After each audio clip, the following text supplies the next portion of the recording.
In this episode, I want to show you something, a technique that is used in improvised comedy and improvised theatre that helps us build scenes. And just to kind of explain what improvised theatre is, it's basically you have two people go onto a stage in front of an audience, neither of them have a script, and neither of them have any idea about what it is they're about to create together in that moment. And so, having done this myself many times, because I've got a bit of a background in improvised comedy and improvised theatre, it's quite a scary and exciting moment because you're going on there, the audience is looking at you, and you have to just construct something between you. You've not conferred, you haven't got any idea. And in order to make that work smoothly, there are actually a few sort of structural rules that it's wise to kind of follow in order to just help the scene. So you don't know what's going to happen, but there are certain principles of how to do improv in a way that helps improv work. And the most important one of those is what people call yes and. It's the principle of yes and. Now, I've spoken about this before in another podcast that you might want to listen to. It's called 3 Ways of Thinking That Either Crush or Unleash Your Dreams. So if you wanted to go and search for that and have a listen to that, you'll find a little bit more about how you can use yes and to your benefit. But I want to focus on something slightly different in this episode. Now, the principle of yes and in improv is so useful because if somebody comes on stage and says something, you can either accept it or you can block it. So somebody might say, I don't know, they might start doing some sort of mime, and then they might say, this car's really difficult to fix.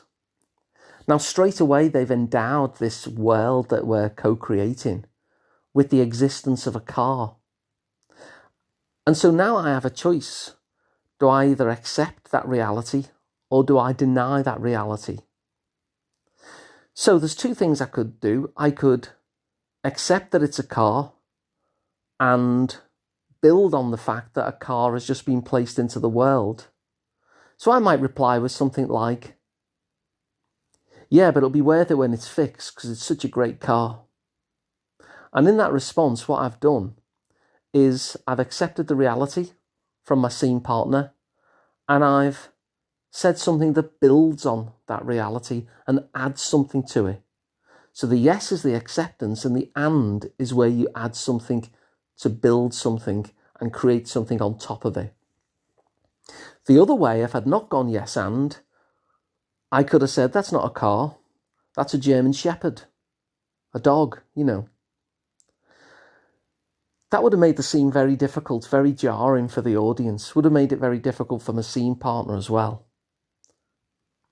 And so if I were to carry on the scene just denying what the other person said all the time, they might respond by saying, oh yeah, sorry Dad, I can see that it is the family dog. And then I could say, I'm not your dad, I'm your grandma. And you can see how that just wouldn't work. It would just block everything that happened and the scene would just go nowhere. You'd just be stuck in this blocked place. And so yes and, as a principle of co-creating something in the moment, that improvisational act of creation is really useful. Because when the other person endows the reality with something, we accept that that's the case and then we add something to it. Now, the reason I mention this is because I think a lot of the principles of improvised theatre do actually apply to life, for the simple reason that life itself is an improv. When you step onto the stage of life, you don't have a script telling you what to say or do. We're just kind of co-creating it in every single moment, including this one. And our improv partner is sometimes the other people around us, but our improv partner is sometimes just life, external events or whatever. And so The principle of yes and can be really useful. Now, I do want to clarify something. When I say yes and, the yes part, it's obviously a shorthand, yes and, it's easy to remember. But the yes part needs a bit of clarification. So when something happens in the world, it doesn't mean that the yes is us being really enthusiastic about it. It doesn't mean that we go around being pleased about everything. Oh, I've just walked into a lamppost. Fantastic. It doesn't mean that. It simply means that we accept that that's where we are. We accept that that is our reality. We don't deny the reality. So it doesn't mean agreement. It doesn't mean that we put up with the way things are and drop our power to change things. It doesn't mean that we tolerate things.